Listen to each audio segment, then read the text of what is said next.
ஆண்டவராகிய இயேசு கிறிஸ்துவின் இனிய நாமத்தினாலே இந்த நாளில் நம்ம மத்தியிலே உயிருள்ள சாட்சி நிகழ்ச்சியிலே கிருபான வந்திருப்பது மகிழ்ச்சி. ஸ்தோத்திரனே, கர்த்தருக்கு ஸ்தோத்திரம் ஸ்தோத்திரம். அண்ணன் இந்த நாளில் இந்த நிகழ்ச்சிக்கு நீங்க வந்ததுக்கு ரொம்ப சந்தோஷம். உங்களுடைய சாட்சியின் அனுபவங்களை இந்த நாளில் பகிர்ந்து கொள்ள இருக்கிறீங்கண்ணே. முதலாவது நீங்க உங்களுடைய வாழ்க்கையை குறித்து சொல்ல போறீங்க. முதலாவது இயேசுவை அறியாத குடும்பத்திலிருந்து நீங்க இயேசுவை ஏற்றுக்கொண்டு வந்திருக்கிறீங்க. உங்களுடைய குடும்பத்தை குறித்து, அதோடு நீங்கள் எப்படி இயேசுவை ஏற்றுக்கொண்டீங்கிற குறித்து பகிர்ந்து கொள்ளுங்கண்ணே. நான் ஒரு ஏழை விவசாயி குடும்பத்தில் பிறந்த ஒரு மகன். எனக்கு அம்மா அப்பா, நாங்கள் 3 பசங்க. என் தாய் தகப்பனுக்கு 3 பசங்க. இந்த 3 பேர்த்தில் நான் தான் மூத்த ஆள். இந்து வயோக்கியத்தில் பிறந்த ஒரு மகன். எங்கள் அம்மா பேர் பகவதி, எங்கள் அப்பா பேர் மயில்சாமி. எனக்கு என் தாய் தகப்பன் வச்ச பேர் செந்தில்குமார். அப்படி இருக்கும் பட்சத்தில் ஒரு 15 வயசு நிரம்பின ஒரு நல்ல இளம் வாலிபனாக இருக்கும்போது எனக்கு பார்த்தீங்கன்னா அதிகாலையில் ஒரு 3 மணி 4 மணி அந்த மாதிரி ஒரு டயத்தில் ஒன் சைடு தலை பயங்கரமான வலிக்கும். ஒன் சைடு தலை வலின்னா அது எப்படின்னே சொல்ல முடியாது. அந்த தலைவலி நாளுக்கு நாள் என்ன ஆகி போச்சுன்னு பார்த்தீங்கன்னா ரொம்ப ஒரு மோசமான ஒரு நிலைமைக்கு கொண்டு போயிருச்சு. இப்படி போயிருக்கும்போது எங்கள் அம்மா பார்த்தீங்கன்னா, எங்கள் அம்மா கூட பிறந்தவங்கெல்லாம் நிறைய அண்ணன் தம்பிங்க எல்லாம் இருக்கிறதுனால எங்கள் அம்மாவுடைய அவங்க தாய் தகப்பனுடைய இதில் பார்த்தீங்கன்னா எங்கள் அம்மா மேலே நல்ல பாசம். அப்படி இருக்கும்போது எங்கள் அம்மாவுக்கு நான் பிறந்து இருக்கிறதுனால என் மேலே எல்லாத்துக்கும் பாசம், அதிக அன்பு. அப்படி இருக்கும்போது இந்த மாதிரி மூத்த பையனுக்கு மூத்த பேரனம்பாங்க, அதாவது எங்கள் அம்மாவுடைய அப்பா அம்மா எனக்கு தாத்தா பாட்டி, அந்த மாதிரி மூத்த பேரனா இருக்கிற பையனுக்கு இப்படி ஆயிடுச்சேன்னு சொல்லி அவங்கெல்லாம் பார்த்தீங்கன்னா எங்கள் அம்மாவை கூப்பிட்டு, போகாத கோயில் இல்லைங்க, போகாத கோயிலே இல்லை. எங்கள் அம்மா என்ன பண்ணன்னு கேட்டிங்கன்னா, எங்கள் அம்மா பேர் பகவதி என்ன வச்சதை அந்த ஒரு இந்து வைரோக்கியத்தில் அதிக பக்தி வைரோக்கியம். எங்கள் அம்மா ஒவ்வொரு செவ்வாய்க்கிழமையும் ஒவ்வொரு வெள்ளிக்கிழமையும் தலையோட தண்ணியை, பச்சை தண்ணியை காலையில் அதிகாலையில் ஒரு 5-5:30 மணிக்கெல்லாம் எந்திரிச்சு தண்ணியை ஊற்றிடுவாங்க. என்னையும் எழுப்பி குளிக்க வச்சு கோயிலுக்கு போயிட்டு வரலான்னு சொல்லி இருக்கிற அக்கம் பக்கம் இருக்கிற அத்தனை கோயிலுக்கு எங்கள் அம்மாவும் எங்கள் அப்பாவும் 2 பேரும் என்னை கூப்பிட்டு போனாங்க. இப்படி போயிட்டு இருக்க பார்த்தீங்கன்னா 15 முடிஞ்சு 16 ஆச்சு, 17 ஆச்சு, 17 வயசு ஆச்சு. எனக்கு என் சரீரத்தில் இருக்கிற அந்த நோய் அதிகம்தான் ஆகுதா ஒழிய கம்மி ஆகலைங்க. என்னுடைய வியாதி, எங்க அம்மா அப்பா பக்தி வைரோக்கியத்துல அதிகமா இருக்கிறாங்க, ஆனா என்னுடைய சரீரத்துல அந்த நோய் அதிகமாயிட்டே இருக்குது. இப்படி 2 வருஷம் கடந்து போயிருச்சுங்க. கடந்து போகும்போது 17 வயசு ஆயிடுச்சு. அப்ப நாட்கள் கடந்து போகுது, என்னுடைய பலவீனம் அதிகமாகுது, என் தாய் தகப்பனுடைய பக்தி வைரோக்கியம் இன்னும் அதிகமாகுது. இதுல பாத்தீங்கன்னா எந்த ஒரு முன்னேற்றமும் கிடையாது.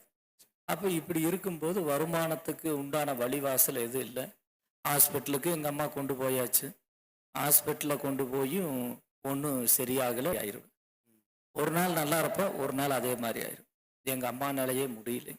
அப்போ 17 வயசு எனக்கு தொடங்கி முடிய போற ஸ்டேஜ். அப்பதான் பார்த்தீங்கன்னா ஒரு ஏழை விதவை தாய், அந்த விதவை தாய் அந்த கிராமங்கள் தோறும் சந்திக்கிறதுக்கு வருவாங்க. அதாவது வாரத்துல ஒரு நாள் வெள்ளிக்கிழமை சுவிசேஷம் சொல்லுவாங்க. சுவிசேஷம் எனக்கு அப்ப தெரியாது. அந்த அம்மா ஒரு கருப்பு பேக்கு போட்டு ஒரு ஏழை விதவை தாய், அந்த அம்மா கிராமந்தோறும் சுவிசேஷம் சொல்லணும் அப்படின்னு வருவாங்க. அப்படி வரும்போது ஒரு நாள் நான் வீட்டில் படுத்து கிடக்கேன். எங்கள் அம்மா வீட்டு வேலையை பார்த்துட்டு இருக்காங்க. அப்போ இந்த அம்மா வீட்டுக்கிட்ட நின்றுட்டு கூப்பிடுது. என்னென்ன கூப்பிடுதுன்னா, அம்மா யார் இருக்கீங்க வீட்டிலன்னு. அம்மா நீங்கள் யார் என்னன்னு சொல்லி ஊழியக்கார அம்மாவை எங்கள் அம்மா போய் கூப்பிடுறாங்க. ஓகே. கூப்பிடும்போது அந்த ஊழியக்கார அம்மா முதல்ல வந்து வீட்டில் உட்காடுறாங்க. உட்காரும்போது எங்கள் அம்மா கிட்ட எல்லாம் விசாரிக்கிறாங்க. விசாரிக்கும்போது உங்களுக்கு எத்தனை பிள்ளைங்க, என்ன பண்ணுறீங்க இதுன்னு. அம்மா எனக்கு 3 பசங்க. என் மூத்த மகனுக்கு இந்த மாதிரி ஒரு சூழ்நிலையாக இருக்குது. நாங்கள் எல்லா கோயிலு குளம் எல்லா பக்கம் நாங்கள் சுற்றியாச்சு. மருத்துவ செலவுகளும் எங்களால் எங்கள் சக்திக்கு தகுந்த மாதிரி நாங்கள் பார்த்தோம். எதுவும் பண்ண முடியல. எங்களாலே முடியலம்மா. வேலைக்கு போனால் தான் எங்களுக்கு சாப்பாடு. இந்த மாதிரி ஒரு சூழ்நிலையில் பாருங்க, பையன் வீட்டில் படுத்து தான் கிடக்கான். அவங்க உங்களுக்கு அப்படின்னு அந்த அம்மா கிட்ட, ஊழியக்கார அம்மா கிட்ட சொல்கிறாங்க. அப்போ அந்த ஊழியக்கார அம்மா சொல்லுது, அம்மா நான் ஒரு காரியத்தை சொல்லட்டுமான்னு சொல்லி கேட்குறாங்க. ஓகே. அம்மா அப்போ எங்கள் அம்மா சொல்கிறாங்க, நீங்கள் என் பையனுக்காக எதை சொன்னாலும் நான் கேட்குறேன். முடியாத சூழ்நிலை, முடியாத சூழ்நிலை, நீங்கள் என்ன சொன்னாலும் நான் கேட்குறேன் அப்படின்னு எங்கள் அம்மா சொல்கிறாங்க. சொல்லும்போது அந்த ஊழியக்காரம்மா சொல்கிறாங்க, சரி வாமா தம்பி எங்கேங்கும்போது பாருங்க வீட்டில் படுத்திருக்கான்னு. அப்புறம் என்னையை எழுப்பி உட்கார வைக்கிறாங்க. தம்பி நீங்கள் முழங்கால் போடுங்க அப்படின்னா அந்த சுவிசேஷம் சொல்ல வந்த அந்த தாய் என்னை முழங்கால் போட சொல்கிறாங்க. எங்கள் அம்மாவு பக்கத்தில் முழங்கால் போட்டு, எப்பவும் போல் எங்கள் அம்மாவுக்கு தான் வழக்கமாக தெரியுங்களா, அந்த முந்திய வெறிச்சு பிச்சை கேட்குற மாதிரி நிற்பாங்க. தெரியாது அவங்களுக்கு, அவங்களுக்கு என்னன்னு தெரியாது. அப்போ இவங்க வந்து ஒரு 10-15 நிமிஷம் இயேசு இயேசு இயேசு இயேசு இயேசு இயேசு இயேசுன்னு சொல்லி இவங்க ஜெபிக்கிறாங்க. அப்போ எங்கள் அம்மா கேட்குது, இயேசுன்னா யாருமா அப்படின்னு எங்கள் அம்மா கேட்குது. எனக்கு அதை பற்றி எதுவுமே தெரியாது. ஏதோ யாரோ பேரை சொல்கிறாங்க, நான் ஒருவேளை இந்த அம்மா பேர் தான் இயேசு இருக்குது அப்படின்னு கூட நான் நினச்சிக்குவேன். அப்போ அந்த அம்மா எங்களுக்கு சொல்லி கொடுத்தாங்க, நீங்களும் உங்கள் மகனும் 2 பேரும் இயேசுவின் நாமத்தினால என் மகனுக்கு இருக்கிற இந்த பலவீனம் மாறணும்னு சொல்லி என் கூட சொல்லுங்க. அந்த அம்மா முதல்ல ஜெபம் பண்ணிட்டு போகுது. ஜெபம்ங்கிறது எனக்கு தெரியாது, அந்த அம்மா ஏதோ சொல்றாங்கங்கிறது எனக்கு தெரியும். அப்புறம் அந்த அம்மா எல்லாம் முடிச்சுட்டு ஒரு டம்ளர்ல எண்ணெயும் தண்ணியும் கொண்டு வர சொல்லி, இது இயேசு ரத்தமா மாறட்டுன்னு சொல்லி அந்த அம்மா ஜெபம் பண்ணி என் தலையிலிருந்து ஊத்தி விட்டுட்டாங்க. முதல்ல எனக்கு நடந்த ஒரு அற்புதமே, இது இயேசு ரத்தம், இது சாதாரண தண்ணி அல்ல, நீங்க இதை விசுவாசிக்கணும், இதை நம்பணுங்கும் போது நான் என் தலைமையில இருந்து ஊத்துற தண்ணியை நான் ஏத்துக்கிட்டேன். அவருடைய ரத்தமாக உங்களை சுகப்படுத்திட்டாரு. அப்புறம் நீங்க அந்த சுகத்தை பெற்றுக்கிட்டீங்க. அதுக்கப்புறம் உங்க வாழ்க்கையில வந்து பாத்தீங்கன்னா இயேசு ஏற்றுக்கொண்ட பிறகு நிறைய அற்புத அதிசயங்களை நீங்க பார்த்திருப்பீங்க. அது உங்க வாழ்க்கையில எப்படி எல்லாம் நிறைவேறிச்சு, அதை குறித்து சொல்றீங்களா? அப்புறம் அதுக்கப்புறம் பாத்தீங்கன்னா நாங்க எந்த கோயிலுக்கு போகணும் அப்படின்னு அந்த அம்மா கிட்ட கேட்குறோம். அப்ப அந்த அம்மா சொன்னாங்க, ஞாயிற்றுக்கிழமை தோறும் சர்ச்சில் கூட்டம் நடக்கும், நான் ஒரு நாள் உங்களை வர சொல்ற இடத்துக்கு வாங்கன்னு சொன்னாங்க. அப்ப நான் இருந்துட்டு சரி என்ன சொல்லி எங்க அம்மா என்ன பண்ணுச்சு, வெள்ளிக்கிழமை இவங்க வந்துட்டு போறாங்க, சனிக்கிழமை ஒரு நாள், ஞாயிற்றுக்கிழமை அன்னைக்கு சரி நம்ம எங்க வரணுங்கும் போது இந்த மாதிரி பொள்ளாச்சியில பஸ் ஸ்டாண்டுக்கு பக்கத்துல ஒரு சர்ச் இருக்கு, அங்க வாங்கன்னு சொல்லி. அது உங்களுக்கு சர்ச்சுக்கு வந்தது உங்களுக்கு பெரிய சந்தோஷமா இருந்துச்சானே? ஆமாங்க. சர்ச்சில் வந்த உடனே பார்த்தீங்கன்னா எல்லாம் நல்லா பாட்டு படித்து எல்லாம் ஆராதனை பண்ணி ஜெபம் பண்ணிட்டு இருந்தாங்க. அப்போ நான் எங்கள் அம்மாவும் நானும் ஒரு பக்கம் ஒரு ஓரமாக உட்காந்துட்டோம். என்னுடைய மகனுக்கு இருக்கிற இந்த பலவீனம் மாறி என் மகனை நல்லா சுகமாக திருப்பி எனக்கு கொடுத்தீங்கன்னா, இந்த ஒத்த தலைவலி இந்த பிரச்சனை மாறி என் மகனை திருப்பி கொடுத்தீங்கன்னா, என் உயிர் இருக்கிற வரைக்கும், என் மகனுடைய உயிர் இருக்க வரைக்கும் உங்களை தவிர நாங்கள் வேற எந்த கடவுளையும் வணங்க மாட்டோம் அப்படின்னு எங்க அம்மா ஒரு வேண்டுதல் பொருத்தனையோட செஞ்சது. அந்த வேண்டுதல் உங்களுக்கு அப்படியே நிறைவேறிடுச்சு. அதுக்கப்புறம் உங்க வாழ்க்கையில நீங்க கடந்து வந்திருப்பீங்க. இயேசுவோடைய அற்புதத்தை அதிகமா நீங்க பார்த்திருப்பீங்க. உங்களுடைய தொழில் ரீதியில அந்த அற்புதங்களை எப்படி நீங்க சந்திச்சீங்க, அது உங்க குடும்பத்துல அது எப்படி நீங்க பாத்தீங்க? உங்க ஃபேமிலி கல்யாணம் ஆகி பிள்ளைகள்லாம் பெற்றெடுத்து நீங்க நிறைய அற்புதங்களை பார்த்திருப்பீங்க. அப்படி ஒரு அற்புத சாட்சினா, நான் ஒரு டெய்லர் கடைக்கு தான் வேலைக்கு போயிட்டு இருந்தேன். இதுக்கப்புறம் எனக்கு முதல்ல ஆண்டவர் இயேசு கிறிஸ்து என்னுடைய சரீரத்தில் இருந்த இந்த ஒத்த தலைவலிங்கிற பலவீனத்திலிருந்து விடுதலை கொடுத்தாரு. என் சரீரத்துல பூர்ண சுகத்தை கொடுத்தாரு. ஆமென். இந்த சுகத்தை கொடுத்ததுக்கு பிறகு அதுக்கப்புறம் தான் நான் வேலைக்கு போகணும். அதனால நான் படிக்கிறதுக்கு 6வதுலேயே ஒரு 2 வருஷம் படிக்க போனேன், முடியல. அதோட நான் நின்றுட்டு அதுக்கப்புறம் நான் ஒரு வேலைக்கு போய் சேர்ந்தேன். வேலைக்கு போய் சேர்ந்து அந்த வேலையை நல்ல முறையாக கற்றுக்கிட்டேன். அந்த வேலையிலிருந்து படிப்படியாக எனக்கு கடவுள் கொடுத்த ஃபஸ்ட்டு என்னுடைய வேலை டெய்லரிங். டெய்லரிங். அந்த வேலையிலிருந்து நான் படிப்படியாக உயர ஆரம்பித்தேன். இப்போ நீங்க எந்த பிசினஸ் பண்ணி ஆண்டவர் உங்களை ஆசீர்வச்சிருக்காரு? இப்போ அந்த வேலையில் இருக்கும்போதுங்க, நான் ஒரு மெயினான ஒரு காரியத்தை சொல்லணும். எனக்கு கரெக்டாக ஒரு 21 வயசு இருக்குங்க. கோயம்புத்தூர் பகுதியில் வஉசி மைதானத்தில் இயேசு விடுவிக்கிறார் ஊழியத்திலிருந்து மோகன்சி ஐயா வந்து பெருவிழா நடத்துகிறாங்க. சரி. அப்பதான் என்னை முதல் முறையா ஆண்டவர் நேருக்கு நேர சந்திக்கிறார். ஆமென். அது வரைக்கும் எனக்கு சாப்பிட்றதுக்கு சாப்பாடு இல்லை, உடுத்துறதுக்கு நல்ல ட்ரெஸ் இல்லை. எவ்வளவோ கஷ்டத்துக்கு மத்தியில் கண்ணீருக்கு மத்தியில் இருந்தேன். இந்த டெய்லர் வேலை செஞ்சுட்டு நான் அங்கே 6:30 மணிக்கு கூட்டம் பண்ண 5 மணிக்கு மைதானத்தில் போய் உட்காந்துக்குவேன். என்னை முதல் முறையா அந்த கூட்டத்தில் தான் ஆண்டவர் இயேசு கிறிஸ்துவை நான் முகமுகமாக பார்த்தேன். கிறிஸ்துவுக்குள்ள வந்ததுனால ஒரு பக்தி வைரோக்கியத்துக்குள்ள நான் வந்துட்டேன். கிறிஸ்துக்குள்ள வந்து அதுக்கேற்ற துணை கிடைக்கும். அதுக்கு அப்போ நான் என்னன்னா ஆண்டவர்கிட்ட நான் என்ன கேட்டேன்னா, என்னை காட்டிலும் விசுவாசம் உள்ள மகதான் என்னுடைய வாழ்க்கைக்கு நீங்க தரணும் அப்படின்னு ஆண்டவர்கிட்ட கேட்டேன். ஆண்டவர்கிட்ட கேட்கும்போது அதே போலதான் எனக்கு ஆண்டவர் நல்ல ஒரு விசுவாசம், என்னை காட்டிலும் நல்ல பைபிள் படிக்கிற ஜெபிக்கிற மகளை ஆண்டவர் ஏசப்பா கொடுத்தாரு. என்னுடைய மனைவி பேரு ஏஞ்சலின்னு சொல்லி பேரு. ஓகே. உங்க பிசினஸ் ரீதியில நீங்க வந்து இப்ப நிறைய ஊழியங்களுக்கு நிறைய நீங்க செய்றீங்க. அது வந்து எப்படின்னு கேட்டீங்கன்னா, டெய்லர் கடை வச்சு அந்த டெய்லர் கடையில நானும் என் மனைவி ரொம்ப கஷ்டப்பட்டு சம்பாதிப்போம். அப்போ நைட்டும் பகலும் வேலை பார்க்கும்போது, ரொம்ப கஷ்டப்பட்டு வேலை பார்க்கும்போது கொஞ்சம் வருமானம் தான் வரும். உங்களுக்கு மாசத்துக்கே பார்த்தீங்கன்னா ஒரு 2000-3000 வரும்.